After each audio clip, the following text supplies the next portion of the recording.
E essa penúltima semana nós falamos sobre o tema Deus é fiel. Deus é fiel. E o verso para atualizar essa semana foi Josué 21:45. Josué 21:45.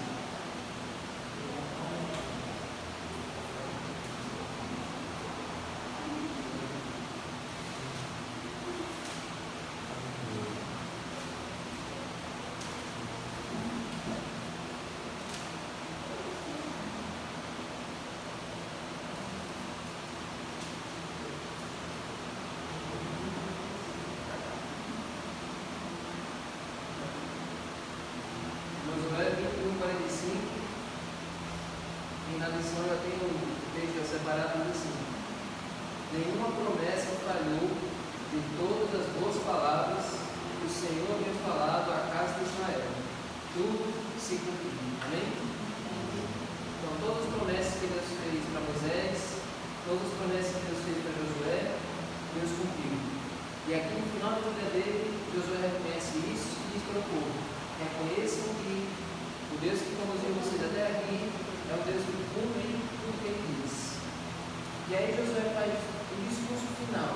Josué já estava bem velhinho nessa época, o povo já estava todo acomodado, cada um em seu lugar, e ele reúne o povo pela última vez e faz um discurso. No capítulo 23, Josué se concentra muito no futuro do povo de Israel. E no 24, Josué ele analisa o que Deus fez por ele no passado.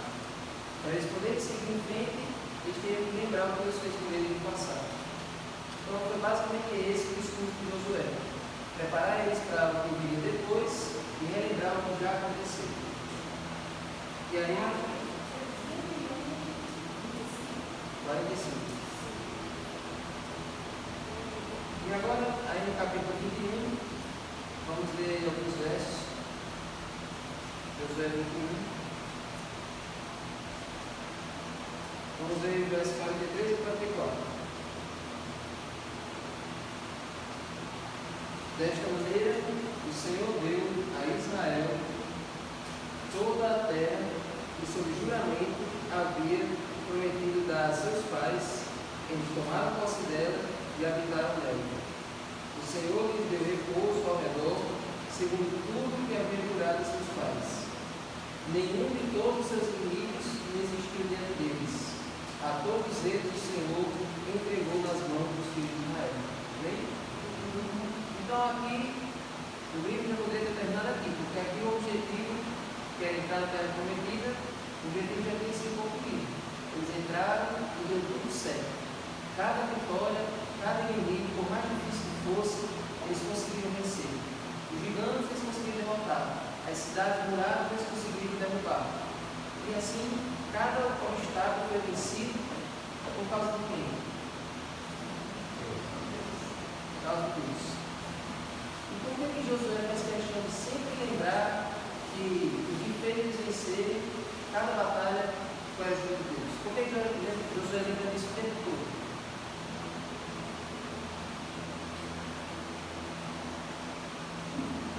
Por que Josué faz sempre questão de lembrar? Tudo que vocês conquistaram foi pela ajuda de Deus. Não se convencer das suas próprias coisas, né? O que mais?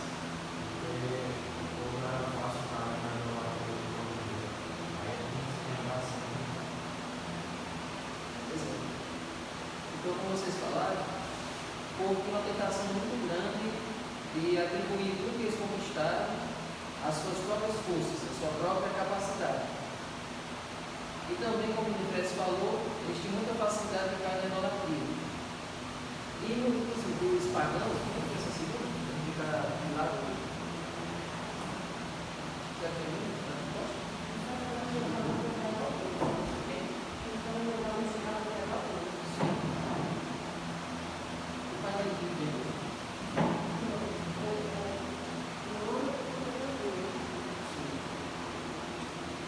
Então, gente, como o Fred falou, a idolatria é uma tentação constante dos israelitas.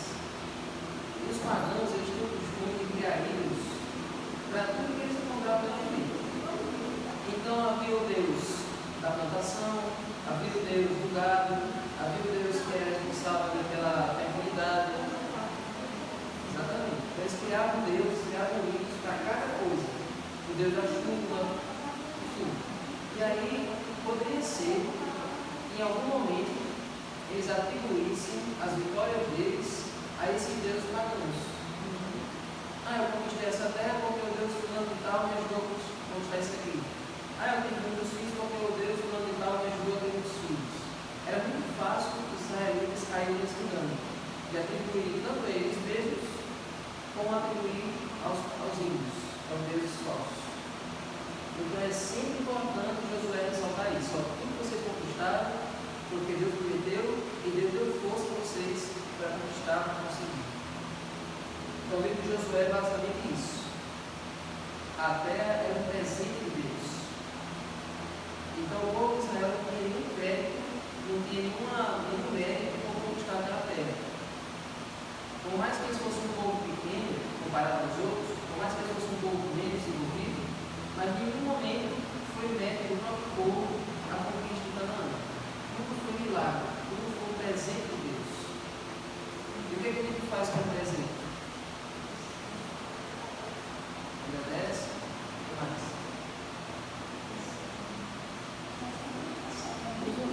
Recebe? Usufrui?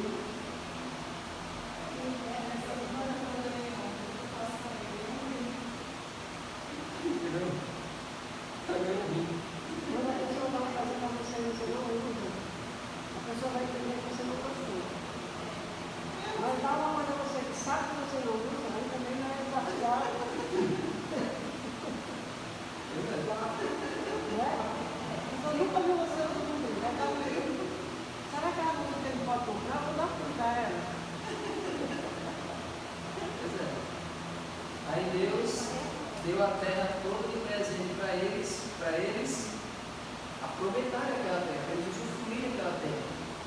Aí o que é que aconteceu? Eles conquistaram alguns territórios, mas deixaram outros sem conquistar. Ou seja, eles não aproveitaram o presente de Deus e atribuíram aquele presente para outra pessoa. Esse presente aqui não foi Deus que me deu, esse aqui fui eu que conquistei. Então imagina quanto isso dói no coração de Deus, ouvir a pessoa atribuir as bênçãos que Ele dá para si mesmo. É por isso que tem que sempre lembrar isso. Davi Deus, eu tinha comentado dentro desse contexto, e quando fala que Deus deu a eles a terra, não é uma terra para eles irem trabalhar, arar, cultivar. Eram terras exploradas, cultivadas, com ovinhos, com olivais, com lavouras, com pasto, com cidades edificadas, cidades fortificadas, muradas, com torres, com segurança, com fontes. Era tudo pronto, tudo feito. Então Deus entregou já tudo para preparar só para eles entrarem. O único serviço que eles tinham era só expulsar os povos, as pessoas, porque as plantações já estavam lá esperando eles, as cidades estavam lá esperando eles. Era só entrar e tomar conta. Mas essa não foi a realidade, porque eles deixaram alguns povos lá sem expulsar. E isso foi perigoso para eles. Agora trazendo para a nossa realidade aqui. Olha o que ele diz lá em 2 Timóteo 2.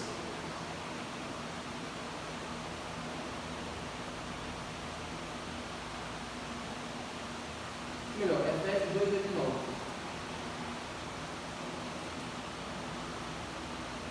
Como é que essa mesma realidade desse povo pode acontecer com a gente hoje, dia a dia? Ali Deus deu a terra de graça para eles. E hoje também tem outra coisa que Deus deu de graça. Efésios 2, 8 e 9. Alguns já sabem qual é esse verso? Quem não sabe pode olhar na Bíblia.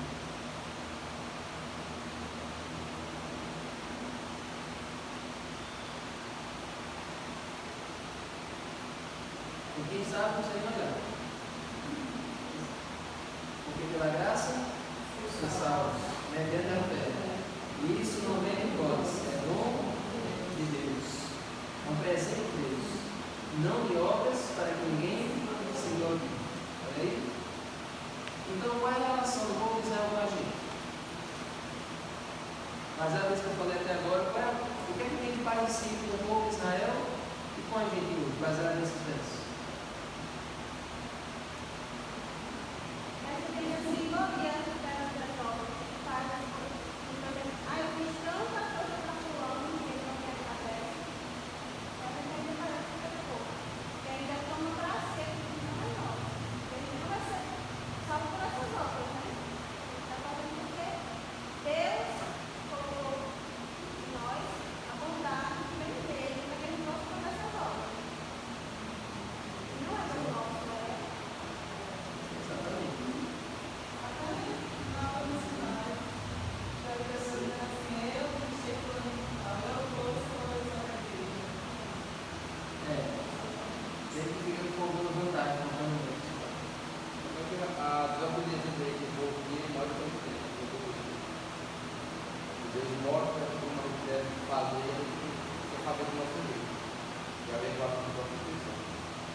Menos atitude de rebelde, né?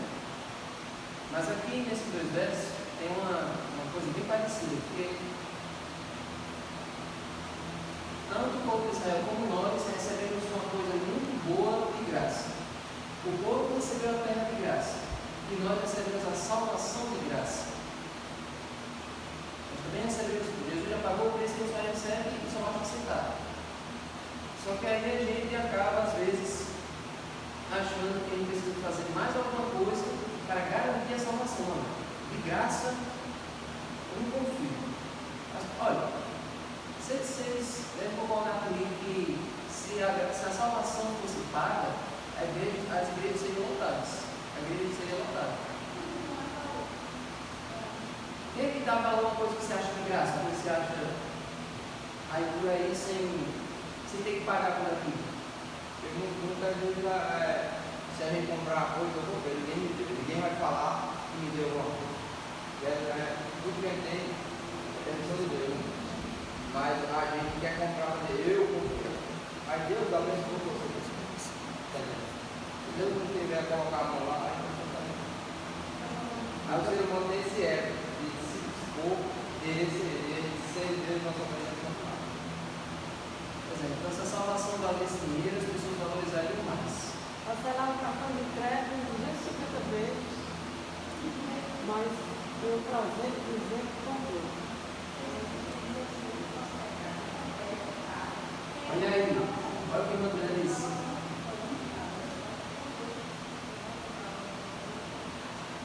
Aí diz assim: se a salvação fosse paga, as pessoas hesitariam em pecar. Não vou pecar para não perder a salvação que eu vou colocar para mim. Olha aí. Quem pagou foi o santo e justo.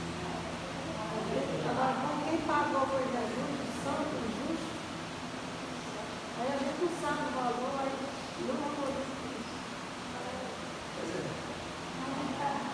Então, por isso que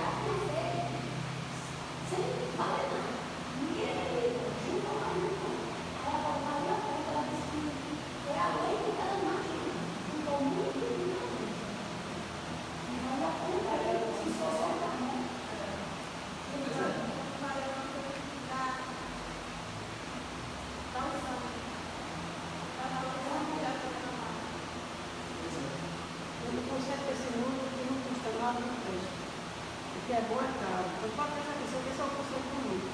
Tudo que é bom é caro. Aí vem Deus e oferece gratuitamente no reino do céu, só entra quem aceitar gratuitamente. E é por isso que a gente se humilha indo no sábado à tarde, na pintura, na casa da pessoa que já Jesus salva você de graça. Ele vai lá oferecer a pessoa. Exatamente. A pessoa é resistente, a pessoa é dura. Agora, se colocar essa questão da salvação por apenas R$ 79,90. Aí as pessoas iam se lotar, subindo atrás da casa, famílias iam atrás dele, eles iam atrás de mim.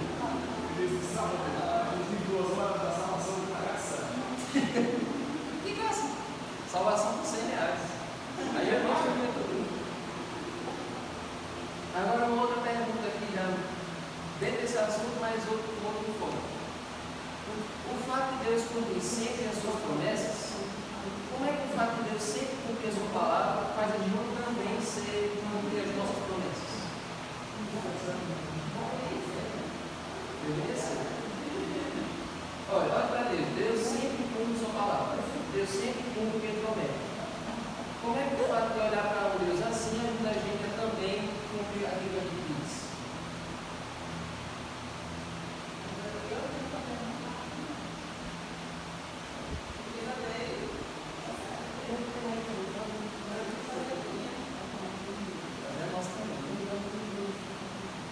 Porque tem pessoas cristãs que infelizmente não cumprem a sua palavra, não cumprem o que Ele diz. Então como é que eles podem adorar um Deus, ser servo de um Deus que é fiel e eles mesmos vão ser infiéis? Eles mesmos vão ser cumpridores do que Ele diz, né? Então a gente tem que olhar, achei vocês estão lembrando. Então a gente tem que olhar para Ele e ser parecidos com Ele, certo? Agora avançando aqui um pouco mais, vamos para Josué 23 agora. A segunda.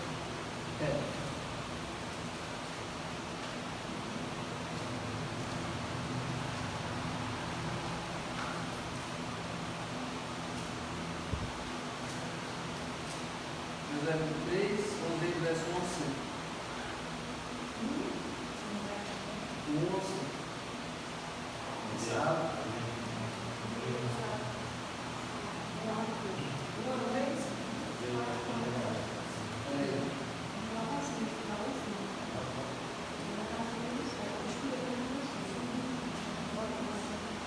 Josué 23, 1 ao 5. Quando eu chegar aqui, o caminhão assim, pedindo para ele, Muito tempo havia se passado, desde que o Senhor tinha dado a Israel repouso de todos os seus inimigos ao redor. Josué agora já era bem idoso. Ele chamou todo Israel, seus anciãos, seus chefes, seus juízes, seus oficiais, e disse: já estou bem velho, e vocês já viram tudo que o Senhor, seu Deus, fez por todas as nações por causa de vocês, porque o Senhor, seu Deus, é o que lutou por vocês. Josué repetindo novamente. Vejam bem, por sorteio eu reparti entre as filhas de vocês estas nações que restam, juntamente com todas as nações que querem eliminar desde o Jordão até o Mar Grande na direção do pôr do sol. O Senhor, seu Deus, as afastará e as expulsará da presença de vocês, e vocês tomarão posse das terras destas nações, como o Senhor Deus prometeu. Então a preocupação de Josué, aqui já com a cidade, era que, será que o povo iria conseguir manter tudo aquilo que eles tinham conquistado? Será que o povo seria capaz de manter, de segurar as terras que eles conquistaram, que eles conseguiram? Ou será que com a morte de Josué, com o passar do tempo, eles iam perder aquelas terras de novo para aquelas nações que eles tinham expulsado? Então tinha essa preocupação. O líder sempre se preocupa com o que vai acontecer depois que ele não for mais líder. Depois que eu passar o bastão, depois que eu morrer, será que o povo vai continuar com essa mesma força de vontade que eles estão agora? E era isso que Josué estava preocupado.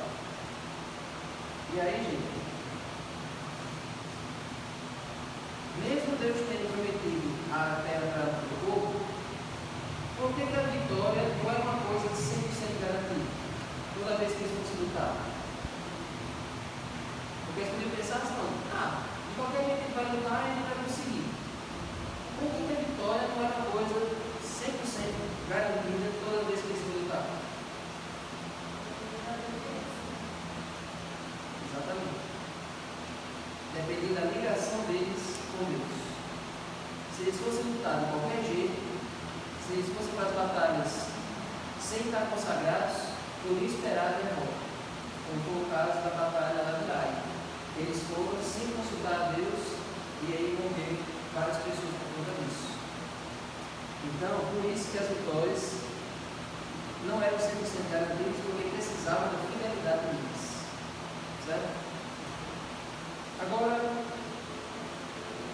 hoje, isso aqui vai dar para vocês comentarem mais.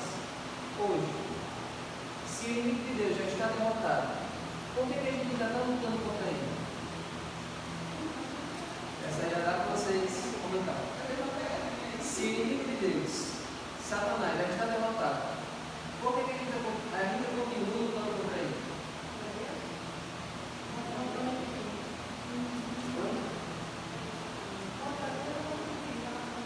inimigo.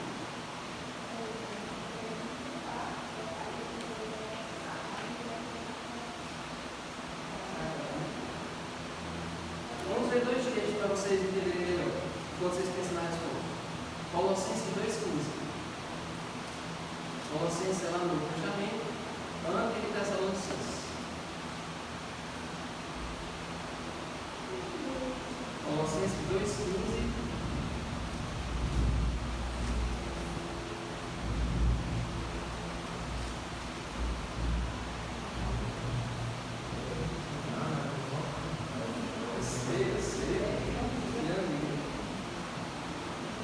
Colossenses 2,15.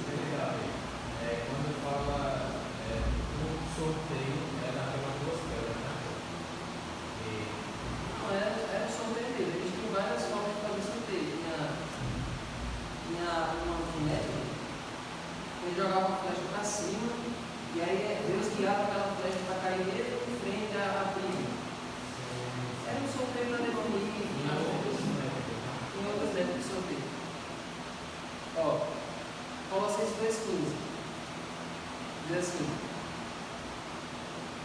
falando de Jesus, e despojando os principados e as potestades, publicamente os expôs ao desprezo, triunfando sobre eles na cruz. Amém?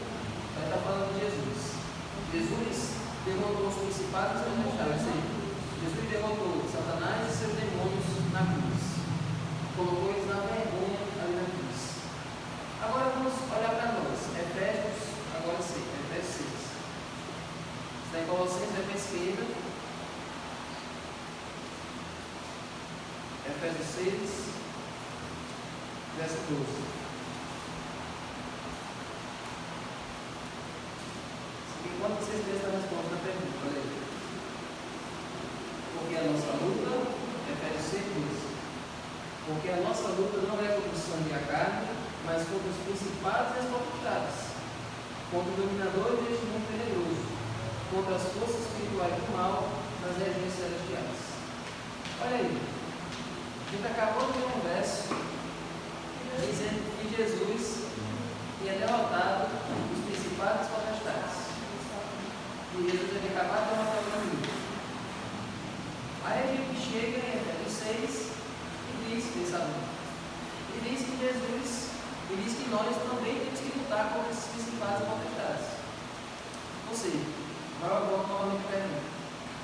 Se Jesus já venceu Satanás na cruz, por que a gente ainda continua lutando contra ele?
Deixar o lado perdedor para trás e nos juntar ao lado vencedor do lado de Cristo.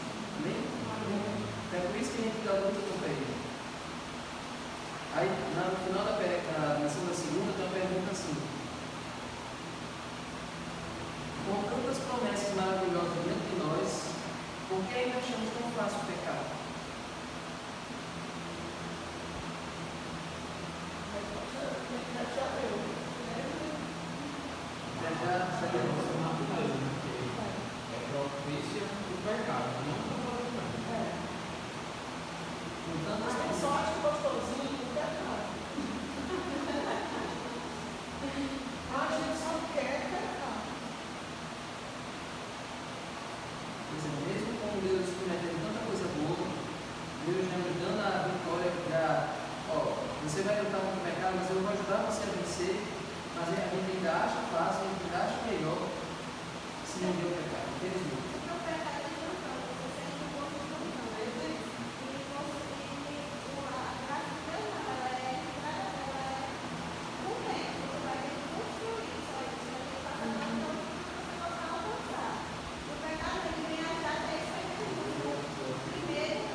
fácil engordar do que ficar sarado, ficar mais anguloso?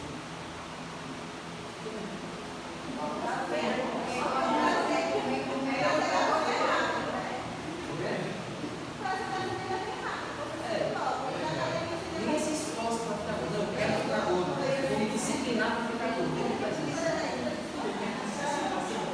Você deve não pegar alguém, não, viu? Oi? Você deve não pegar alguém, não. Não vi nada. Essa daí eu nunca tinha ouvido. Ninguém se disciplina, ninguém se sacrifica para ficar gordo.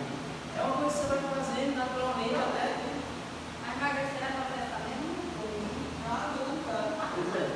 Agora, para você ficar com o físico ideal, aí você precisa abrir mão de algumas coisas, precisa se sacrificar, precisa se. Existe também eu gostei de ser saudável. Fizeram um trocadilho dizendo assim: o caminho para o paraíso parece um inferno.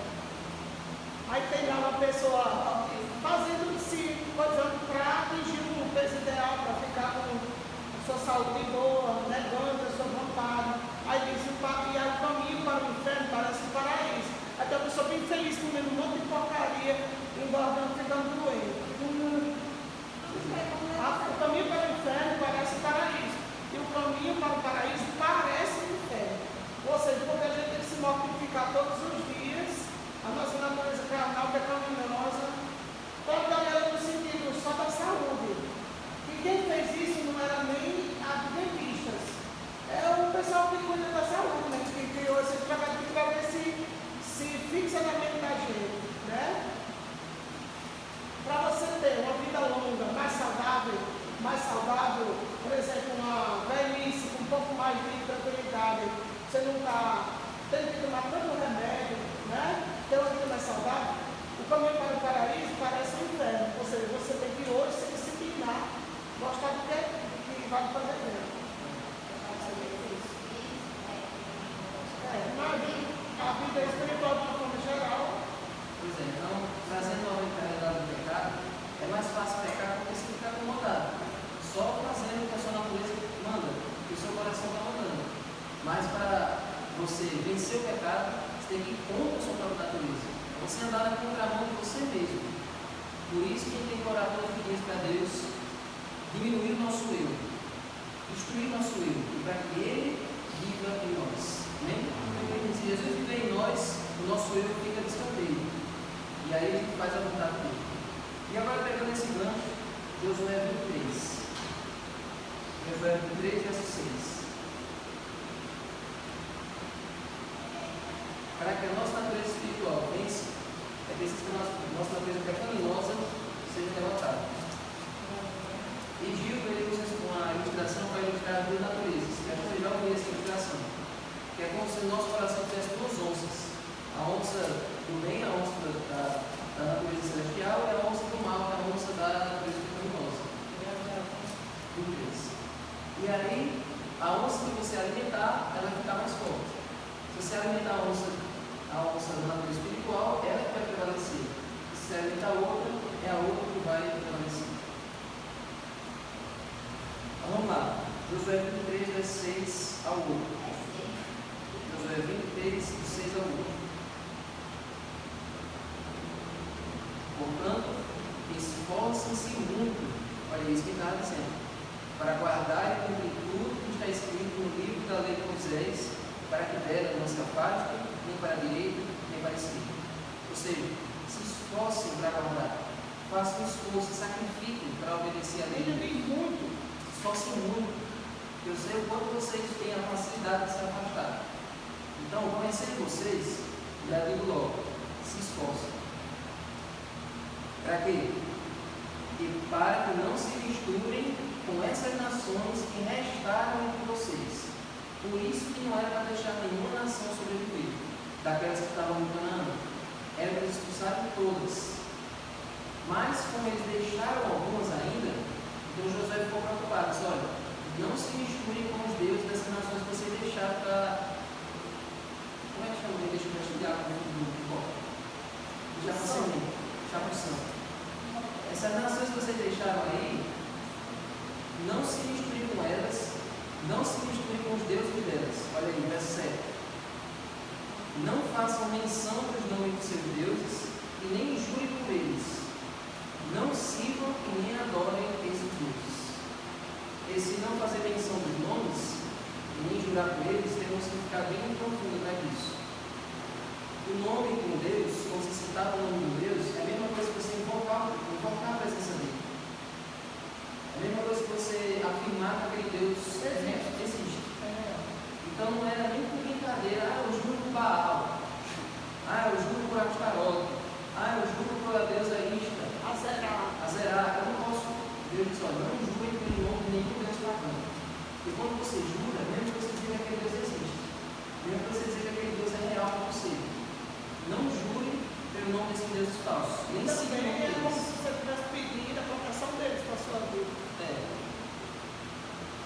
Então, não siga o nome desses deuses, não jure pelo nome deles, não se relacione de maneira nenhuma com esses deuses. E como a gente diz na escola, parece que Jesus estava dizendo se misture, adore, porque foi o que o povo de Deus fez, o que o povo de Israel fez. Eles pegaram e fizeram exatamente o contrário. É como as crianças, né? Que diz, não faça isso, mesmo dizer, faça, pode fazer. E aí, Josué diz, verso 8, pelo contrário, apeguem-se ao Senhor seu Deus, como vocês têm feito até o dia de hoje. Mas por que eles estavam fazendo isso até o dia de hoje? Porque Josué estava vivo. Porque Josué estava vivo. Eles só eram obedientes quando o líder estava vivo. Quando o líder morreu, agora está a casa está liberada, vamos fazer o que quiser. E a gente vê os juízes querendo a desgraça. Quando o povo Israel ficou sem líder, aí o povo caiu na verdade para fazer aquilo que estava vontade. E tem uma orientação mais. Além de não se misturar com os deuses, ao verso 12. Porque se vocês se desviarem dele e se apegarem ao resto dessas nações que ainda se encontram de vocês, e se unirem com elas por meio de um casamento, e se misturarem com elas e elas com vocês, saibam com certeza que o Senhor seu Deus não expulsará mais essas nações diante de vocês. Pelo contrário, elas serão um laço e um arreio para vocês, e açoite nas portas e espinhos nos olhos, até que vocês desapareçam dessa boa terra que o Senhor seu Deus deu. Então Josué chamou a atenção para uma coisa ainda mais delicada: casamento. E a gente tem uma orientação do Novo Testamento também, que é a questão de junto desigual. Qual é o maior perigo do relacionamento com uma pessoa que não é da mesma fé?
Então, a orientação que Deus dá lá em 1 Coríntios 7 é que quem ainda não está no relacionamento assim, evite.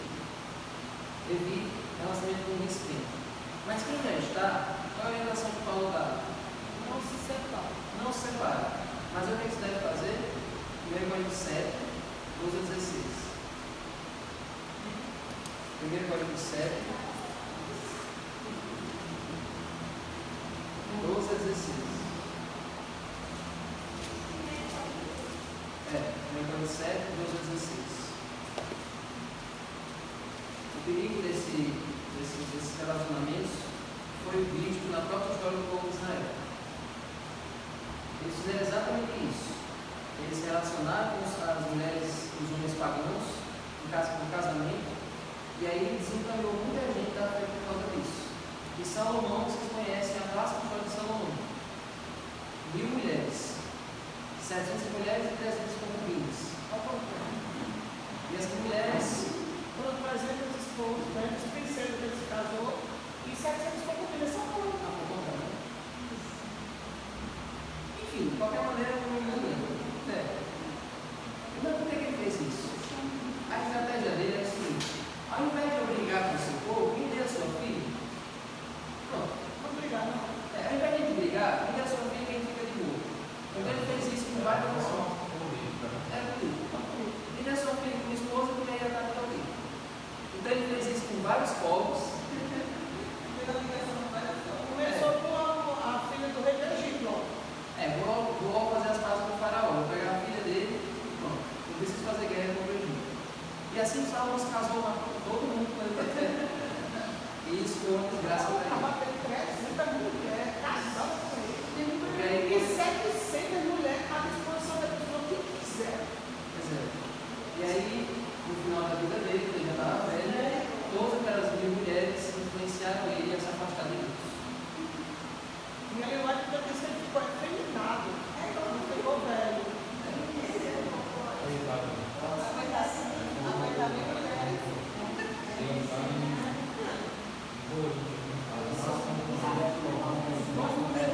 As más conversações, as más companhias estão ao longo dos filmes.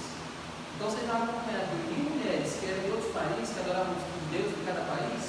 Como é que ele, mesmo sendo rei, influenciar todas elas a adorar o Deus de Israel? É mais fácil elas influenciarem ele, né? Se for para aconteceu com elas pediram para ele construir templos para os deuses dela. E então Jerusalém ficou cheio de templos para outros deuses. Então tinha o templo de Deus, que é o templo de Salomão, que é o templo grande, e tinha várias igrejinhas para os deuses e para as mulheres. E aí, No final da invenção. agora vamos ver o dia de hoje. Vê Coríntios 7, 12 a 16. Aos outros, digo eu, não o Senhor: se algum irmão estiver casado com uma mulher não crente, e esta concorda em morar com ele, não se considera. E se uma mulher estiver casada com um homem não crente, e este concorda em viver com ela, que ela não se divorcie do marido. Porque o marido não crente é santificado no convívio da esposa, e a esposa não crente é santificada no convívio do marido crente. Se não fosse assim, os filhos de vocês seriam puros, porém agora são santos. Mas se o não crente quiser separar-se, que se separe. Em tais casos, não fica sujeito a servidão nem irmão nem irmã. Deus chamou vocês para viverem em paz. Pois você é uma mulher, como sabe se salvará o seu marido? Ou você é o marido, como sabe se salvará a sua mulher? Então a orientação de Paulo é: se você está num relacionamento assim, que você seja um exemplo, que você seja um testemunho, para que assim você possa atrair aquela pessoa para Deus. Mas se ele, infelizmente, ficar duro e não quiser, aí é a verdade dela para o oposto, procurar um outro. Certo? A orientação de Paulo. Então, essa foi a advertência de Josué e essa foi a advertência de Paulo. Procurar relacionamentos que nos levem para cima, que nos levem para perto de Deus. Deve-se ter esse equilíbrio, deve-se ter esse equilíbrio. Certo?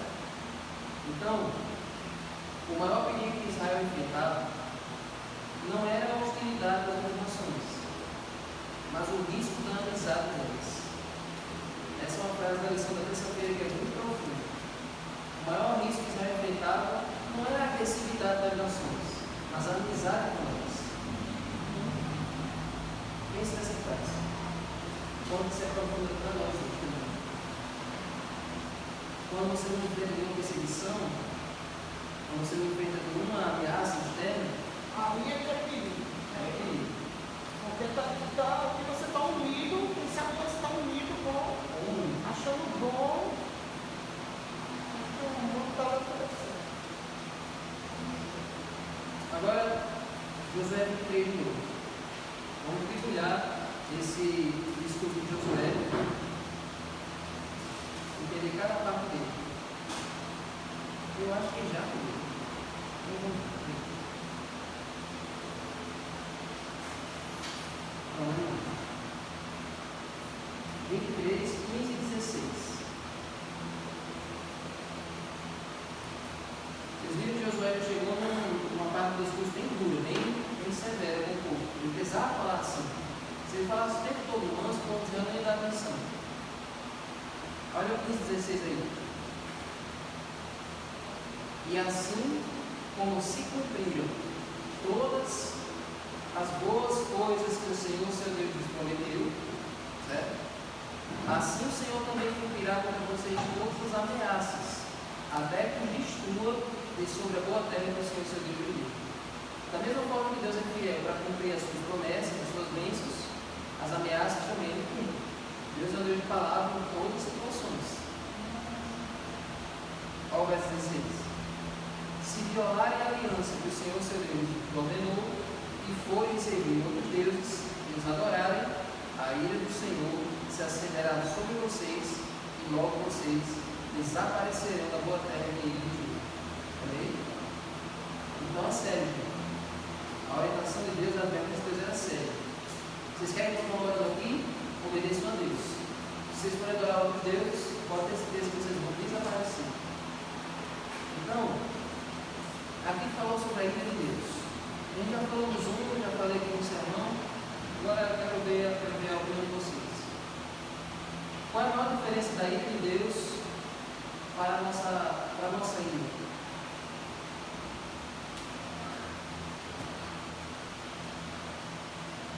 Todo silêncio do céu. Cada vez.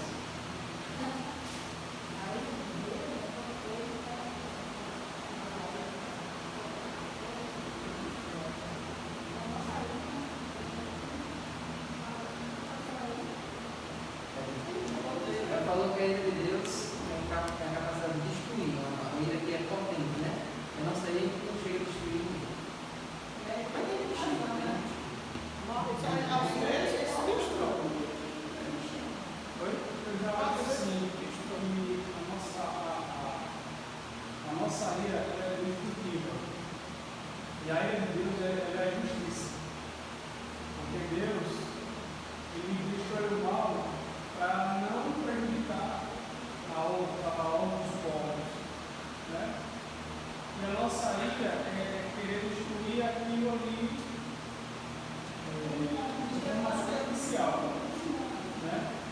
Se a gente pegar as histórias antigas do Antigo Testamento, no tempo de Noé e no tempo de Sodoma e Gomorra, a gente vai ver que Deus ele fez justiça ali, ele ensinou-se ali para aquele povo daquela época, para que a contaminação ela não fosse mais adiante e não aumentasse cada vez mais. E nós, a gente destrói as coisas, mas ele não resolve.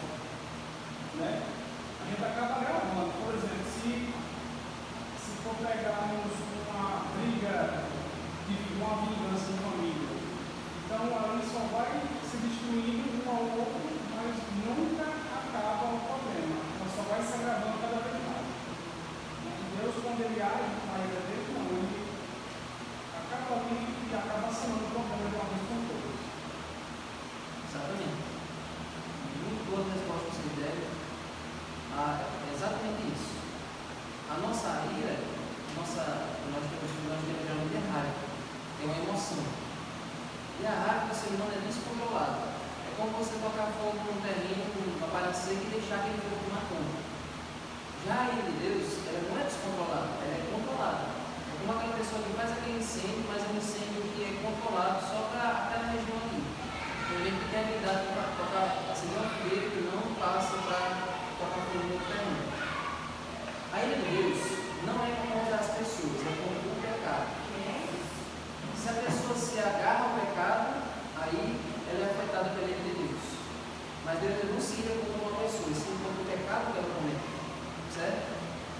Então, a ira de Deus nunca é vingativa, nunca é descontrolada. Ah, Deus ficou irritado, foi lá e fez o que ele queria. Não. Deus sempre, antes de demonstrar, de dar juízo sobre uma pessoa, derramar seu juízo sobre uma cidade, sobre um povo, sobre uma pessoa, ele sempre dá um tempo de graça, uma oportunidade para a pessoa se ajeitar. Eu falei sobre isso com os outros. O ser humano dá nem tempo para a pessoa se desculpar. O ser humano já confia com raiva, já quer descontar, né? Mas Deus não. O dilúvio, quanto tempo de graça Deus deu antes do dilúvio? Quem lembra? 120 anos de graça. 120 anos de oportunidade. Se a pessoa não aproveitou, tchau. Vem o juízo. Sodoma e Gomorra.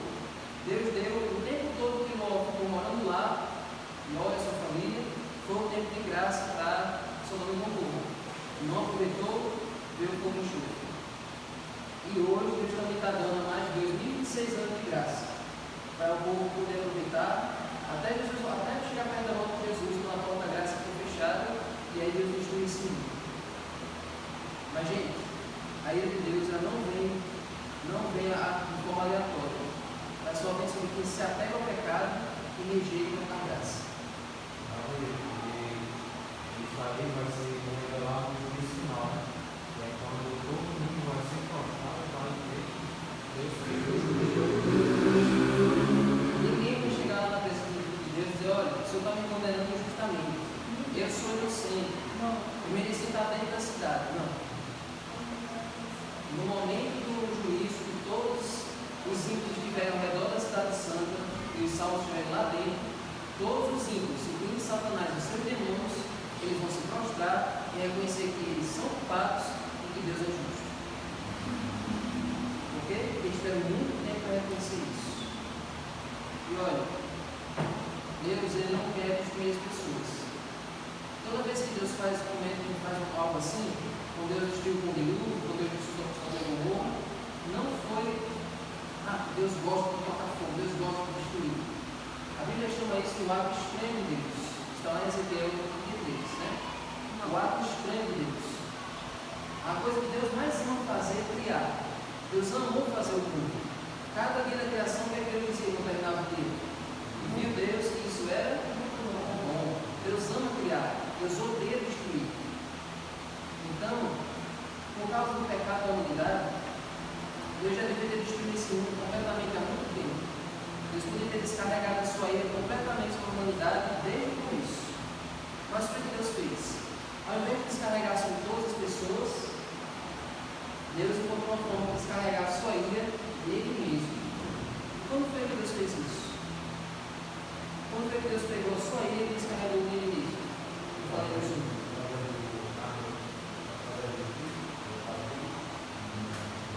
Exatamente. Toda a ira de Deus sobre o pecado, que ele poderia ter descarregado sobre a humanidade, de Deus exterminado completamente, Jesus carregou toda a ira de Deus sobre ele mesmo. Ele se fez pecado por nós, ele se fez maldição por nós e recebeu toda a intensidade da ira de Deus naquele dia, para evitar que a gente sofresse a ira de Deus. O ser humano é de forma diferente. Isaac, a luz, né? O ser humano Nós fez com a própria vida. Ele nos ama. Quando a ira de Deus se praticar a nossa vida é praticar com a gente. A gente é irado, independente se eu estou certo ou se eu estou errado, eu vou usar a minha vida, né? E Deus não, Deus, mesmo ele sendo raiva, ele usa injustiça, né? Exatamente. Então, todos aqueles que rejeitam o que Jesus fez, no final eles vão receber de Deus com toda a sua intensidade que vai ser lá no fundo.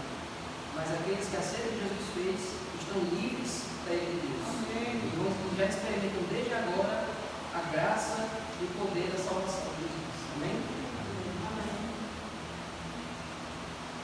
Deixa eu ver para você. Já tem mais um tema para o é 10 horas e minutos. Sim. Acontece. Nada a ver com mais. Quinta-feira. Acontece aqui. Quinta-feira, Josué 23:11.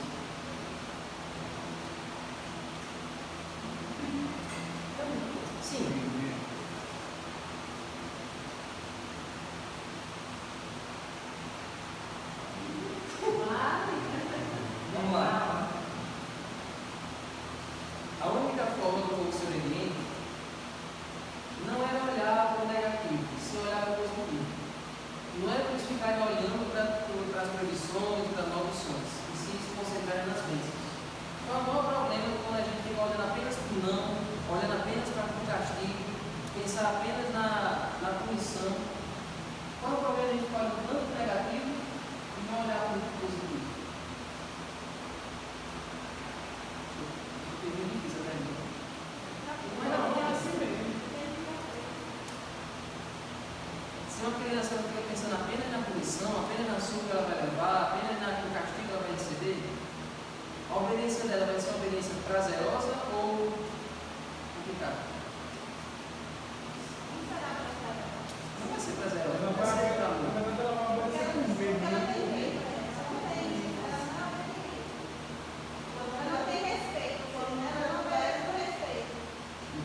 Descabeça espalhada.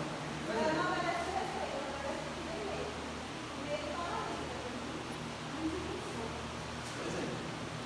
A minha avó, quando ela era exemplo do filho dela, ela sempre explicava primeiro, aí depois ela fazia tudo, ela estava fazendo por isso, tudo. Ela tem uns que quer saber, não Isso aí é didática. É, verdade. Pois é. Ela paga com o cinto de papai da Brava. Nas costinhas aqui, ó. Eu de joelho pela cama, chorando. Era muito legal. Se ajoelha. Era o cinto de papai.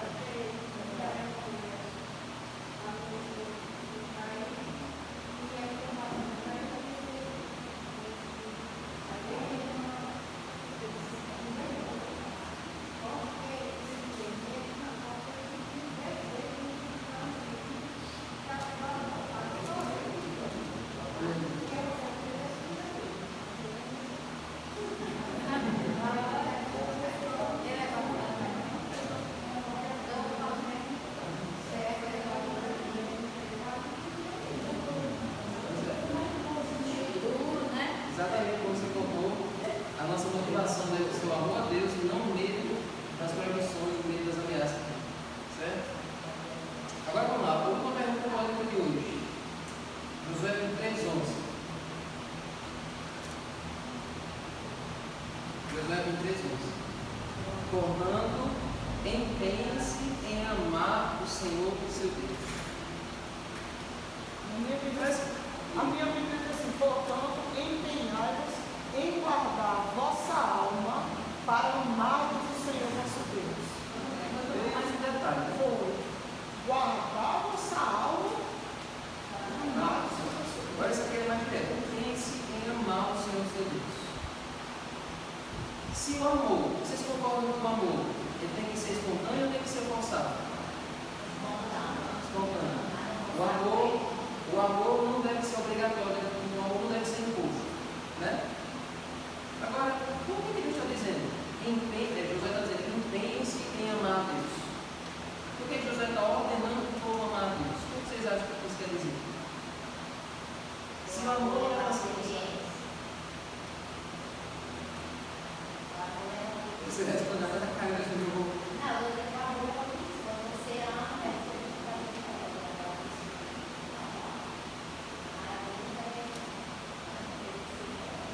Exatamente isso.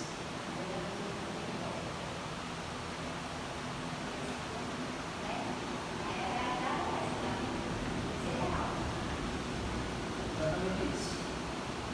Se o amor a Deus não é para ser obrigatório, não é para ser forçado, por que Deus vai dar essa ordem? Amem a Deus. Amem a Deus.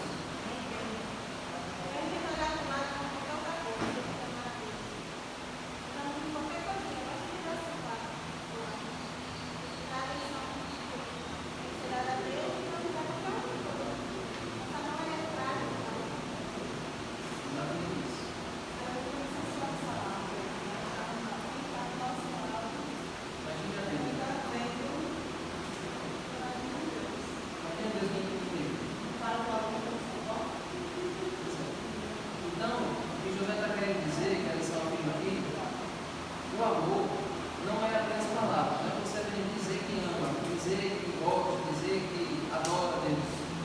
O amor aqui, essa ordem que Deus está dando aqui, quer dizer assim: ó, se vocês amam a Deus, obedeçam a Ele, façam tudo o que Ele está dizendo. Então, essa ordem aqui, essa ordem para amar a Deus é, além de amar, confirmem esse amor sendo obedientes. Confirmem esse amor colocando ele em primeiro lugar na vida de vocês. Não apenas digam que amam, não apenas falem que amam, não apenas falem aqueles que gostam. Demonstre que vocês amam, demonstre que vocês gostam de Deus. Então, a gente sempre fala, o amor não é um sentimento, o amor é uma decisão. Eu decido obedecer, eu decido fazer tudo para essa pessoa que eu amo. Então, se o povo amava a Deus, deveria demonstrar isso de forma prática.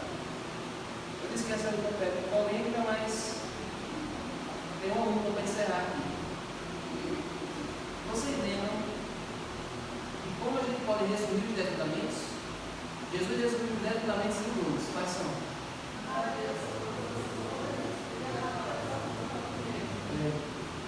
Os 4 mandamentos é amar a Deus e amar os outros 6, amar o próximo.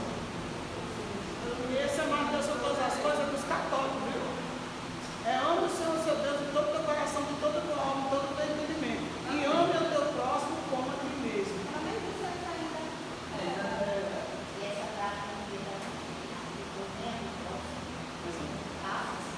Mas não é o seguinte, já tinha esse mandamento, amar o próximo como a ti mesmo. Só que quando você chega lá em João 13:34, Jesus diz assim: novo mandamento vos dou, que vos ameis uns aos outros.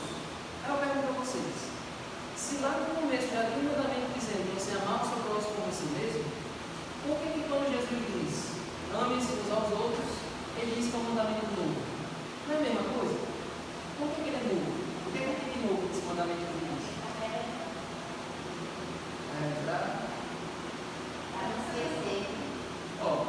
Amar o teu próximo a ti mesmo. Ame-se uns aos outros. Não é a mesma coisa? Por que ele diz que esse é o novo? É o mandamento novo.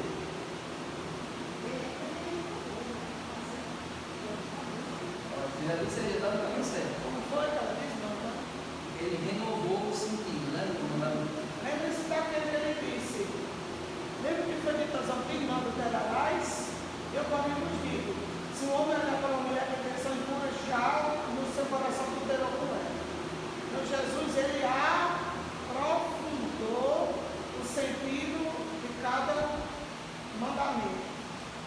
E por que ele aprofundou? Por que Jesus aprofundou?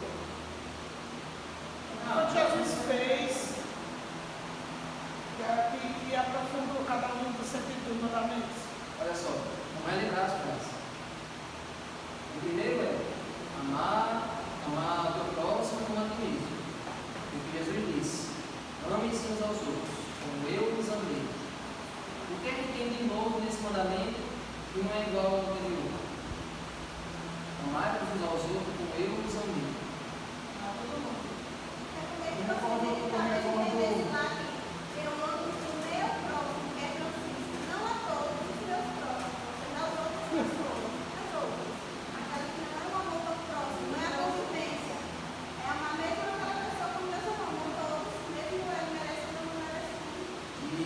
Até porque o próximo da gente é aquele que não merece, aquele que enxanha a nossa vida.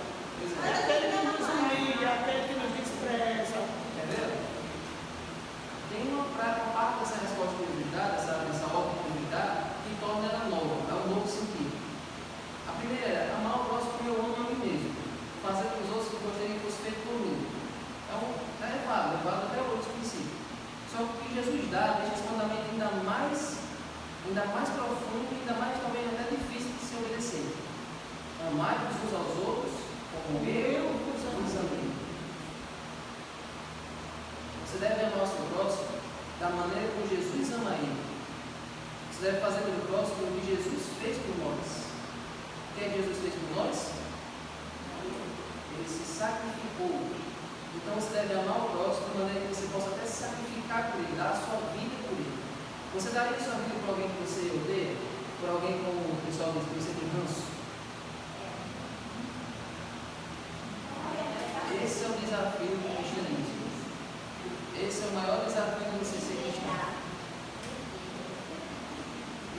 Ninguém faz isso. Ninguém faz isso. Ninguém faz. Tem mais reclama. Tem mais reclama. Eu acho que Vai embora. Ninguém faz. Só para o braço do filho. a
Então, você não esperar o melhor das pessoas, você entender que cada pessoa é de um jeito, e você decidir amá-las mesmo assim, o desafio que nós devemos pedir a Deus para que nos ajude a superar todos os dias.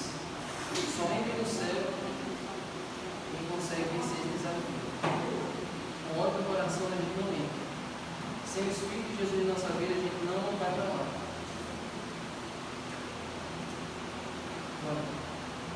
Senhor Deus, isso que nós estamos reconhecendo que, pela nossa natureza, a gente não merece do céu, porque nós gostamos de odiar, nós gostamos de distanciar das pessoas e focar apenas em nós, sermos egoístas.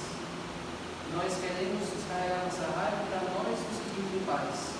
Nós queremos manter certas pessoas longe porque nós queremos ficar em paz. Mas o Senhor nos manda quebrar o nosso orgulho, sair da nossa zona de conforto, estar disposto a perdoar, estar disposto a amar, mesmo que a pessoa não mereça, porque é isso que o Senhor fez. O Senhor deixou essa obra. Amar uns aos outros como o Senhor nos ama. Estar disposto a sacrificar